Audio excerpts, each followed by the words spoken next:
पा रहा हूँ, पता नहीं क्यों क्या हो रहा है। वही आगे की ज़मीन ही नीचे चली नहीं, बॉल नहीं ट्रांसपेरेंट है कुछ तो। मैं एक ही जगह पे खड़ा हूँ। देवी आपके साथ रहें। हे होमीज, वेलकम। मैं आज खेल रहा हूँ आउटलिवर ट्रिब्यूलेशन। तो एक स्टार्ट करते कहावत हैं। है, किसी कार्य को शुरू करने वाले की प्रशंसा तब तक नहीं करनी चाहिए जब तक वह उसे दृढ़ता से पूरा न कर ले। बहुत समय पहले एक प्राचीन योरूबा साम्राज्य में, उस समय जब मनुष्य देवताओं की पूजा और सम्मान करते थे, विपत्ति के समय देवताओं से शक्ति और सुरक्षा प्राप्त करना एक प्रथा थी। हालांकि एक ऐसी ही विपत्ति ने घटनाओं का वो सिलसिला शुरू किया जिसने इंसानों के भविष्य को पूरी तरह बदल दिया। लेकिन फिलहाल यह कहानी है बोलानले गबोएगा की, जो एक सैनिक है और नाइजीरियाई सेना की एक विशेष अभियान टीम का नेतृत्व करता है, जो वर्तमान में बोको हराम विद्रोह के खिलाफ लड़ाई में मदद करने के लिए उत्तरी शहर बोर्नो में तैनात है। उनकी टीम को एक अन्य टीम को खोजने और बचाने का काम सौंपा गया था, जो हाल ही में एक ऑपरेशन के दौरान लापता हो गई थी। लेकिन मिशन के दौरान बोला की टीम पर विद्रोहियों ने घात लगाकर हमला कर दिया, जिससे वह अकेली जीवित बची। वह अपनी जान बचाने के लिए भागी और एक गुफा के मुहाने पर जा गिरी, जो ढह गई और उसे अंदर फंसा लिया। उसे जरा भी अंदाजा नहीं था कि उसकी जिंदगी हमेशा के लिए बदलने वाली है। ओके, तो हमारे गेम की मेन प्रोटैगनिस्ट फंस चुकी है अभी किसी गुफा में। तो हमारा गेम स्टार्ट हो चुका है। तो हमें टॉगल नाइट विजन करना है, वैसे ये दिख नहीं रहा कहाँ पे। ओके, तो नीचे। ओके, तो ऑन करते इसे। तो जैसे हमें स्टार्टिंग में बताया गया था कि हमारी कैरेक्टर फंसी है गुफा में, तो ये है हमारी कैरेक्टर। तो अभी हम आगे बढ़ते हैं, देखते हैं गुफा में आगे क्या है और हम निकलेंगे कैसे ऐसे। तो आगे बढ़ने से पहले मुझे लगता है एक बार पीछे चेकआउट करना चाहिए, वहाँ पे कुछ इम्पोर्टेंट रहेगा। तो कुछ नहीं रहेगा, तो आगे बढ़ते हैं चुपचाप। वैसे यहाँ पे मैं बाकी के ऑप्शन को इंटरेक्ट नहीं कर पा रहा हूँ, पता नहीं क्यों क्या हो रहा है।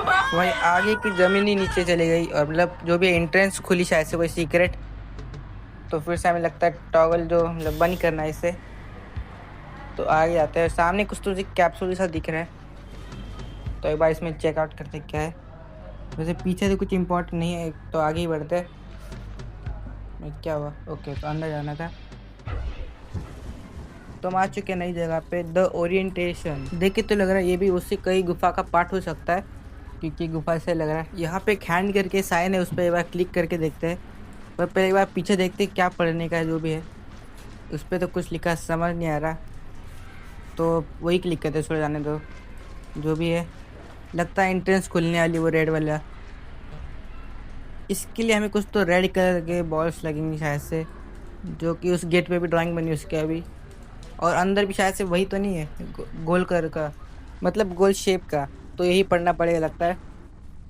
हे वीर योद्धा, कष्टों के लोक में आपका स्वागत है। यह एक ऐसा प्रशिक्षण मैदान है जहां आपकी बुद्धि और साहस की परीक्षा ली जाएगी और उन्हें निखारा जाएगा। लाभ पाने के लिए कष्ट सहना पड़ता है और केवल बलवान और निष्ठावान ही जीवित बच पाएंगे। कमजोर लोग अस्तित्वहीन हो जाएंगे और अनंत काल तक इस लोक में भटकते रहने वाले यात्रियों में से एक बन जाएंगे। जो दृढ़ रहेगा उसे अपार शक्ति प्राप्त होगी। ओके, तो जो भी बोला हमारी काम की चीज़ नहीं है, क्योंकि हम तो कमज़ोर नहीं इस गेम में, शायद से ताकतवर ही है। पता नहीं कुछ बॉस फाइट या फिर फाइट जो भी है हो सकती है।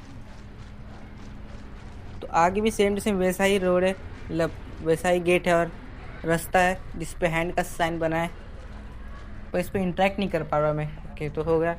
यहाँ पे भी वही सेम चीज़ चाहिए और वैसा ही कुछ गेट दिख रहा है मुझे। तो हमें वो रेडी करें कि जो भी बॉल जैसी चीज़ है उसे ढूंढना है बस हर जगह पे। तो ढूंढते आगे, पता नहीं कहाँ हो सकता है। वैसे देखो हमारे सामने भी कोई तो चीज़ है, बॉल जैसी लग रही है। नहीं, बॉल नहीं, ट्रांसपेरेंट है कुछ तो। पर ये ग्रीन में, हमें तो रेड में चाहिए थी ना, पता नहीं। और इसको क्या हो गया भाई, लगता है ठीक आ गई थी। मैप और इन्वेंट्री में कुछ तो बोल रहे, पता नहीं क्या है। छोड़ जाने दो, पहले तो ढूंढते वो सब। मैप तो दिख नहीं रहा मुझे अपने इसमें। फिर से लगता है बस सामने पढ़ना होगा जो भी है। पर पहले यहाँ पे देखते हैं, यहाँ पे क्या है। यहाँ पे तो कुछ पर्पल ही डालना है बॉल जैसा। हमने तो अभी रेड देखा और ग्रीन देखा, ये तो पर्पल ही मांग रहा है। और पता नहीं कैसे डालेंगे। पहले ये शायद से पता नहीं, वहाँ पे तो कुछ नहीं कर सकते। ये पढ़ना ही लगता है, देखो पढ़ते हैं एक बार। इस क्षेत्र में आपको कुछ ऐसी बाधाओं का सामना करना पड़ेगा जो या तो आपके मार्गों तक पहुंच को रोकती है या आवश्यक वस्तुओं तक पहुंचने से रोकती है। जैसे कि वो रेड वाला इनमें बैरियर। से कुछ बाधाएं पहेलियां सुलझाने जैसी कुछ शर्तों के पूरा होने पर स्वतः ही खुल जाती है, जबकि अन्य को खोलने के लिए आपको देवी की पर्याप्त शक्ति को आत्मसात करना होगा या विशिष्ट गोलों का उपयोग करना होगा। तो ये बैरियर खोलने के लिए शायद से हमें जो बॉल चाहिए वो हमें रिडल सॉल्व करके मिलेगी, और जो भी मतलब कुछ कुछ है जिसमें रिडल्स नहीं लगेंगी शायद से, उसमें शायद से हमें कुछ पावर मिलेंगी, इंचेंटमेंट होगी शायद से इस गेम में। ओके, तो सामने का गेट जो भी खुल रहा है पता नहीं कैसे, मैंने तो कुछ किया नहीं, वैसे तो खुल गया तो अच्छी बात है। एक बार जाके देखते हैं इसके अंदर क्या है। ये तो खुलते भी नहीं, हर जगह पे दिख रहा है और चमक भी रहे, पर खुल नहीं रहा है। सामने लाश है भाई, मुझे दिखाई नहीं इतने अंधेरे में। मेरा ध्यान तो गन के पास था, देखो साइड में AK-47 है वो। ये इसके टीम वाले तो बंदे शायद से नहीं होंगे, क्योंकि वो तो पहले ही मर चुके उसने कहा, और ये बची। तो ये पता नहीं कौन है, यहाँ तक आए थे। छोड़ जाने तो आगे जाते, गन लेते सबसे पहले। ओके, तो गन ले लिए, और आगे भी कैप्सूल दिख रहा है, पर उसके आगे बैरियर भी है, और यहीं पे ओके मुझे लगा ही था ये लगेगा। और ये रास्ता भी खुल चुका है, और स्विच वेपन कहाँ पे है? ओके, तो कर दिया है मैंने, पता नहीं क्या करना है। तो आगे बढ़ते हैं। मुझे सामने देखो टेलीपोर्ट हो गए, मुझे कुछ तो पर्पल कलर का बॉल भी दिखा था। वैसे देखते ये कौन सी जगह है जहाँ पे हम टेलीपोर्ट हुए।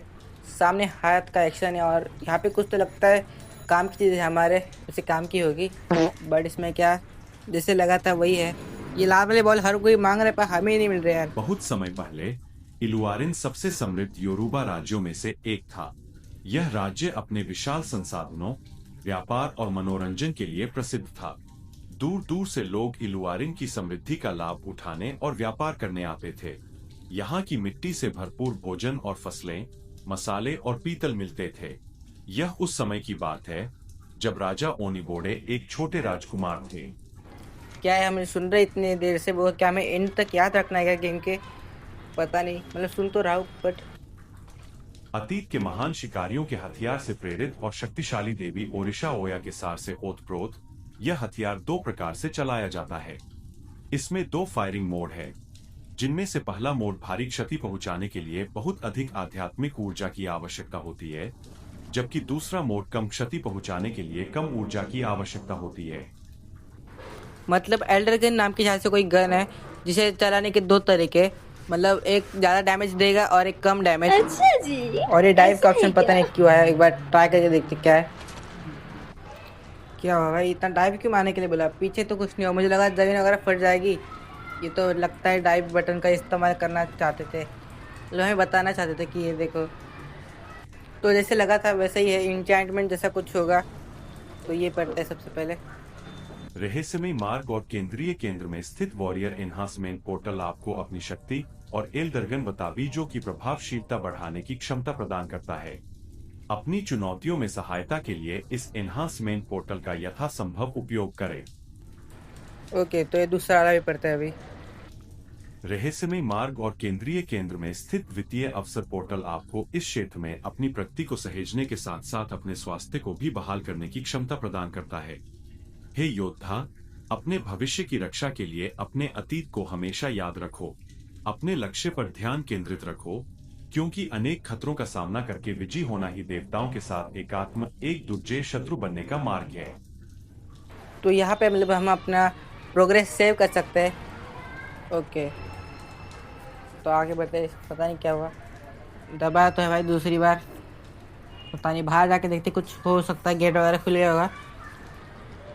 कैप्सूल शायद से खुली है अभी, तो लगता है फिर से टेलीपोर्ट होंगे कोई अलग जगह पे।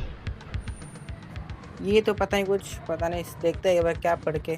संकटों के क्षेत्र के रक्षकों के युद्ध क्षेत्र में आपका स्वागत है। यहाँ आपकी परीक्षा ली जाएगी ताकि यह सत्यापित हो सके कि आप अपनी परीक्षाओं के अगले चरण में आगे बढ़ने के योग्य है या नहीं। हालांकि यदि आपको लगता है कि आप अभी आने वाले युद्ध के लिए तैयार नहीं है, तो आप केंद्रीय केंद्र में वापस जा सकते हैं।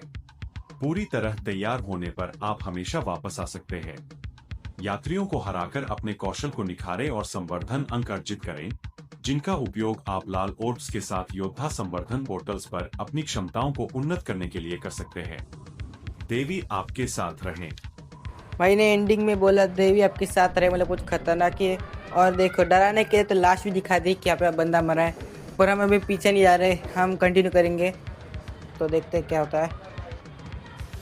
तो बैग से सामान कलेक्ट कर रहे हैं। ओके, तो ये की 47 लेते हैं और इसकी जो भी एमओ है आसपास पड़ी जल्दी जल्दी से ले लेते हैं। पता नहीं फाइट में कौन होगा। वैसे यहाँ पे जगह भी थोड़ी कम है, अगर ज़्यादा लोग आएंगे तो प्रॉब्लम हो सकता है। ओ भाई क्या एकदम स्केयर दे दिया यार, तारे का भाई। भाई कमला जैसे क्यों चिल्ला रही है? इसका नाम क्या, ओमोजोके, शायद से जापानीज होगी, पता नहीं क्या है। वैसे कहाँ पे गई, लगता है पहले ही डर गई। भाई डैमेज पड़ रहा है, पीछे से हमारी लाइटनिंग थॉर की पावर देती है शायद से। ये तो फिर से आ गई, पर मेरा शूट का बटन नहीं दिख रहा है मुझे। क्या है ये, एम का दिख रहा है, शूट का नहीं दिख रहा, पता नहीं है कहाँ पे वो। ओके, तो यहाँ पे ऑटो है मैं भाई, वही लगा था मुझे। चलो अभी मारते इसे। ड्राइवर का वॉल्यूम बहुत डिस्टर्ब कर रहा है, इसे थोड़ा कम करना पड़ेगा। ये मार भी रही, क्या करूँ भाई, ये ज़्यादा ही डैमेज दे रही है। वैसे अपनी हेल्थ नीचे है और उसकी हेल्थ ऊपर है, उसकी हेल्थ भी कम हो रही है, पर वो डायरेक्ट टेलीपोर्ट हो पा रही है। और मैं कंफ्यूज हो रहा कि मुझे दिख ही नहीं रही कहाँ है ये। ओके, फिर से दिख चुकी है। अभी मर ही नहीं रही है, शूट ही नहीं हो रहा। ऑटो है मैं, इसलिए मैं उस पर एम तो कर रहा हूँ, पर लगता है वो शायद से एम के बटन को क्लिक करना पड़ेगा पहले, और ऐसे रखते पर ऐसे वो स्लो चलती है, इसलिए मैंने नहीं किया था। पर अभी इसे मारते क्योंकि हमें पता चल चुका है कि अभी कैसे खेलना है। पर तो अपने को डैमेज ज़्यादा लग रहा है उससे हिसाब से, वो मर ही नहीं रही है भाई। वो कंटिन्यूस मारेगी भैया, सच में कंटिन्यूस ही मार दी, क्योंकि मैं एक ही जगह पे खड़ा हूँ। तो ये भी जंप स्केयर बहुत ज़्यादा घटिया था, मतलब ज़्यादा डेंजर था, पर मैं डरा नहीं इतना। वो लगता है ये मर गई। ओके, तो हमने इसे डिफीट कर दिया है। यस, झुक के रहो सामने, अच्छा है। तो शायद से हम यहाँ से जीत चुके हैं, शायद से मतलब जीत ही गए हैं। तो यहाँ पे एमो रहते सबसे पहले, आगे की फाइट में काम आएगा हमें। सो गाइस, आज के लिए बस इतना ही, मिलता है आपको अगली वीडियो में। अगर आप चाहते हैं इसका मैं पार्ट 2 लाऊं तो कमेंट करना, मैं उसे भी रिकॉर्ड कर दूंगा। Subscribe for more videos.